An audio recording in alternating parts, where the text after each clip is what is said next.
জন্মদিন দিয়ে পার হয়ে গেছে, এও বলা কিছু হবে না, যাক শুক্র আর রবি একই তো ব্যাপার, বুঝলেন না? ওই রকমই করে একটা জন্ম সার্টিফিকেট।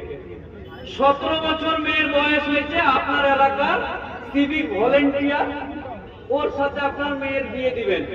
সিভিক ভলেন্টিয়ার বলছে যে এটা 18 হয়নি, দৌড়ে নিয়ে চলে গেল আকলেমাকে মৌলভী সাহেবের বাড়ি, যে আইনত ব্যাপার নাই, আপনি একটা ওই গ্রামের যেগুলা হয় ওগুলা দিয়ে করে বয়সটাকে একটু বাড়িয়ে টাড়িয়ে 18 করে বিয়ে দিয়ে দিন।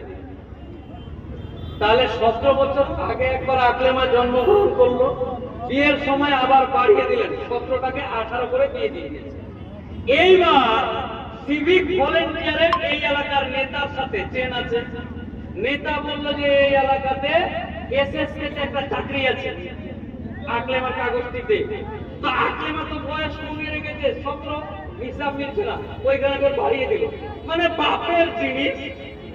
আকলেমা রোববার আসলো, জন্ম নিল, ফের চলে এলো আকাশে, আকলেমা ফের মঙ্গলবার নেমে গেছে, ফের চলে গেছে, ভালো লাগছে না, ফের বুধবার চলে এসছে। মানে নিজের মতন ব্যাপার। আমার দাদুর নাম কাসিমউদ্দিন মন্ডল, আমার দাদুর নাম কি? কাসিমউদ্দিন মন্ডল। আমার বাপের নাম মোহাম্মদ মুস্তাক হোসেন, আমার নাম মোফাক্কেরুল ইসলাম। বাপের সম্পত্তি, দাদু ছিল মন্ডল, বাপ হয়ে গেল হোসেন, আমি হয়ে গেলাম ইসলাম। মানে আপনার আপনার বাপ, মানে আমার বাপকে বলা হয় হোসেনটা ভালো লাগে না, ইসলামটা ভালো, তো মোফাক্কেরুল ইসলাম।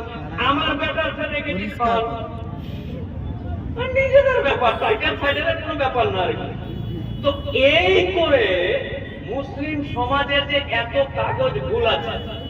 আচ্ছা, এই এলাকার চাচি, এই যে মুরব্বী ইউসুফ হাজির যে বউ, সে তো 13 বছর বয়সে বিয়ে করে নিয়ে এসছে।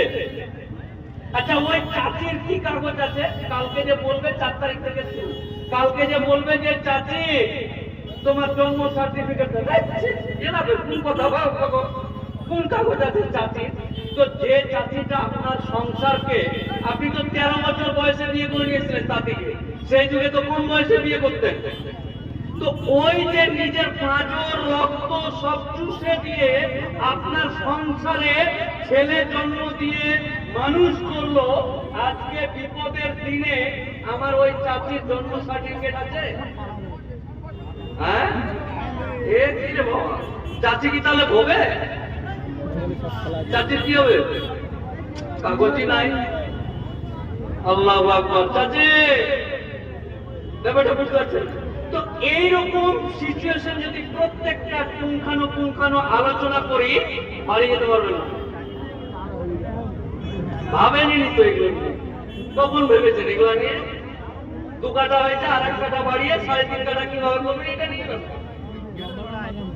আরে জমিটা কিনলে এলাকার পয়সাওয়ালা শিক্ষিত যুবক, আসাম কেউ যদি চেনে, আসাম আমাদের পড়োশী রাজ্য আসাম, এনআরসিতে নাম বাদ দিল। এনআরসিতে নাম বাদ চলে যাওয়ার পর ওই আসামের বাবাজি বৃদ্ধ মানুষগুলোকে, বয়স্ক মুরব্বীদেরকে ধরে